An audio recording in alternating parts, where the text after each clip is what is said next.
Compañeros, por organizar este evento. Es muy importante. Yo vengo de la tendencia espartaquista. Normalmente somos Vía Cruz Internacional. Tenemos estos rayos que lo pueden ver luego. Vengo de la nación oprimida de Quebec, en Canadá. Pero bueno, eso otra vez hablamos el próximo año. La cuestión nacional es muy importante también. Hoy vamos a hablar de Latinoamérica.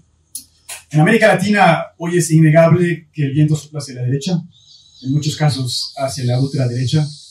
Vemos en Argentina, como hablaba el compañero hace un instante, en Ecuador, en Perú, aquí en Paraguay mismo y en otros países, tal vez en Chile pronto. Y ante esta situación nos corresponde como trotskistas analizar concretamente las condiciones de cada país para poder plantear una respuesta. Y por eso hoy voy a hablar del Perú, donde la crisis política se intensifica día tras día. La ultraderecha atrincherada en el Congreso derriba presidentes cuando ya no les convienen. Y desde que sacó a Pedro Castillo del poder con un golpe, ha impulsado gobiernos cada vez más antiobreros, represivos y vendepatrias. A pesar del rechazo masivo de la población, este Congreso se mantiene en el poder por el respaldo del imperialismo estadounidense sobre todo. Y aunque en el caso peruano, el trumpismo no tiene que sacar del poder por la fuerza a alguien que no le gusta, como Maduro o Petro, sí busca la estabilidad para seguir sacando al país y evitar el regreso de otro populista. Pero la estabilidad en un contexto donde Estados Unidos está a la ofensiva, tratando de frenar su declive, solo puede venir con más represión, menos democracia y un bonapartismo que defiende al neoliberalismo. Y es así que las élites peruanas prefieren imponer el orden con un gobierno a lo Bukele. El panorama actual no es favorable para el pueblo peruano. Sobre todo se trata de defenderse y asimilar lecciones del reciente pasado. Es imperativo defender derechos democráticos y asegurar condiciones mínimas de vida. Pero para defenderse hoy hay que entender cómo llegamos a la situación actual. Cómo las esperanzas de Pedro Castillo, quien fue elegido hace unos años, terminaron abriendo paso a una ultraderecha que parece imparable. El Perú se caracteriza por una economía atrasada y una desigualdad social extrema, producto de una burguesía débil, parasitaria y completamente servil al imperialismo. Como su riqueza viene en mayor parte de las minas y de los bancos, la élite peruana no tiene ningún interés en que el país se desarrolle, ni económica ni socialmente. Lo que Mariátegui afirmó hace casi 100 años se ve hoy con una claridad aún más grotesca. En el Perú jamás ha existido una burguesía progresista con sentido nacional que se profese liberal y democrática. Incapaz de garantizar, aunque siquiera un poquito, las condiciones básicas de vida, la élite peruana recurre constantemente a medidas antidemocráticas y represivas para proteger su dominio de clase. Es también una élite profundamente racista, que promueve un discurso y cultura antiindígena para así dividir a los pobres. Por estos factores, la élite peruana es una de las más reaccionarias y antinacionales del continente. Para avanzar, incluso con reformas mínimas, cualquier movimiento popular debe enfrentar directamente a esta élite y también al imperialismo que la sostiene. Empezando con medidas democráticas, se tiene que movilizar a toda la nación. La elección de Pedro Castillo en el 2021 logró esta movilización, sobre todo en el sur indígena. Después de décadas de ataques neoliberales, su consigna, no más pobres en un país rico, tocó un nervio muy profundo en las masas. En un contexto donde la pandemia había golpeado al país muy duramente, con muchas muertes y restricciones, Castillo prometió modernización, soberanía nacional y democracia. Dos elementos de su programa alimentaron expectativas enormes.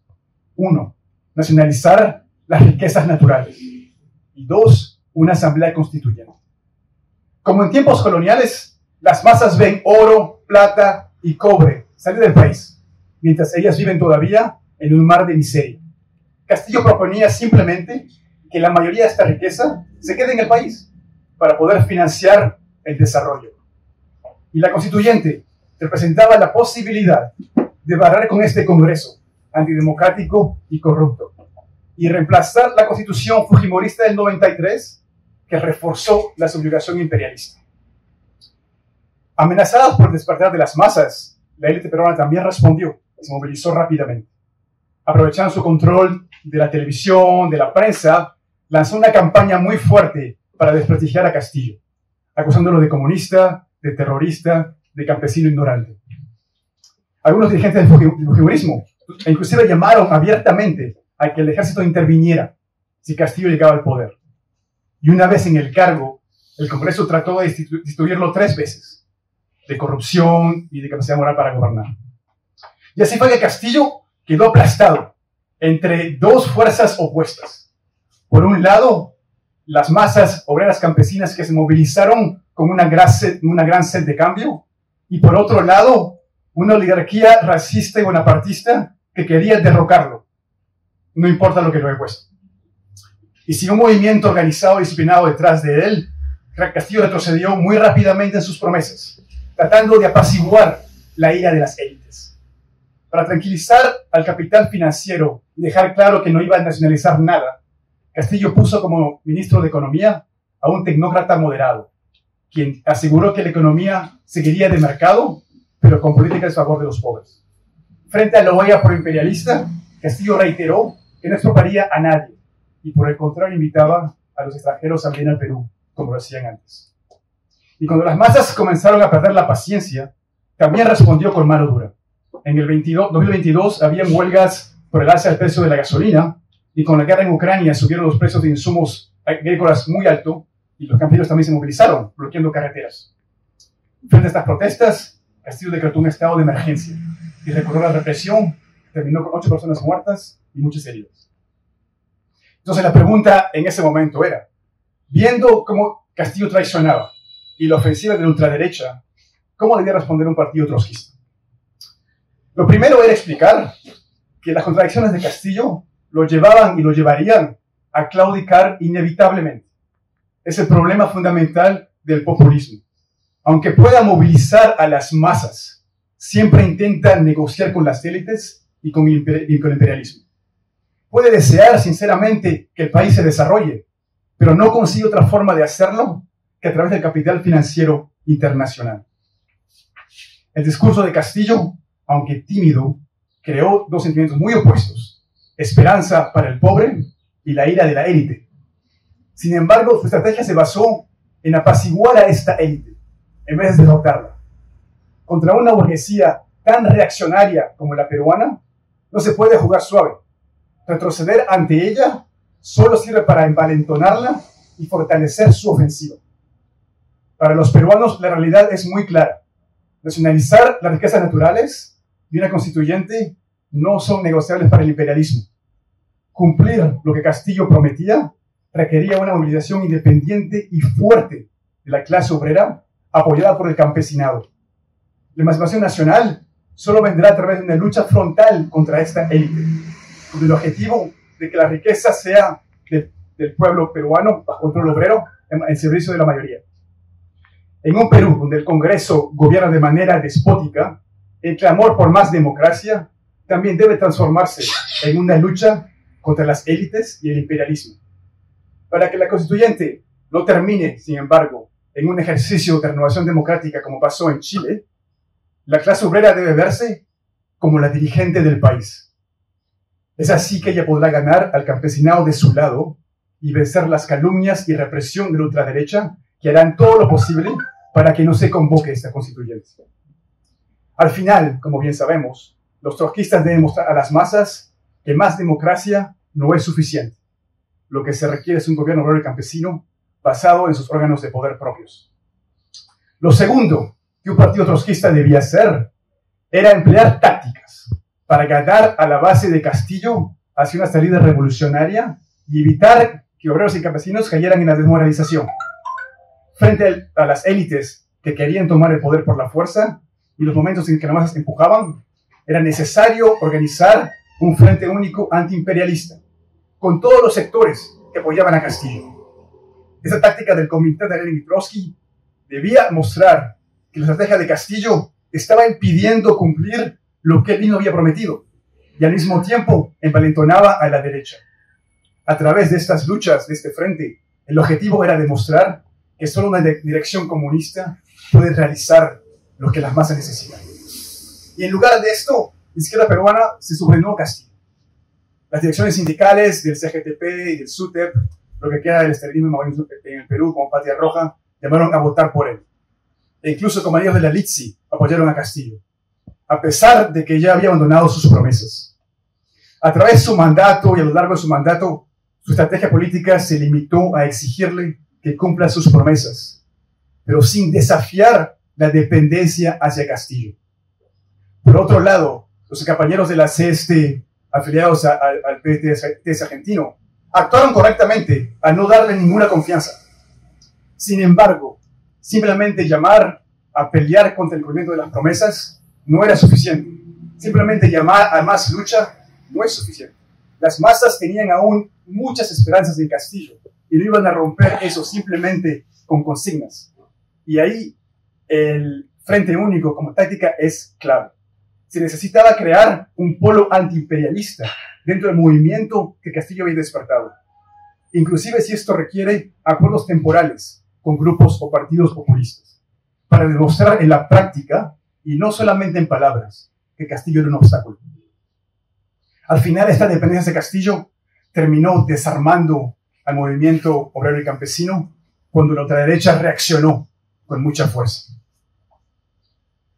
Y hoy en día, las élites peruanas están en la ofensiva. Desde que el Congreso derribó al gobierno de Castillo y lo envió a la cárcel, han aprovechado el desconcierto, la desilusión para recuperar el terreno perdido. Sus primeras víctimas fueron las comunidades indígenas que habían votado por él.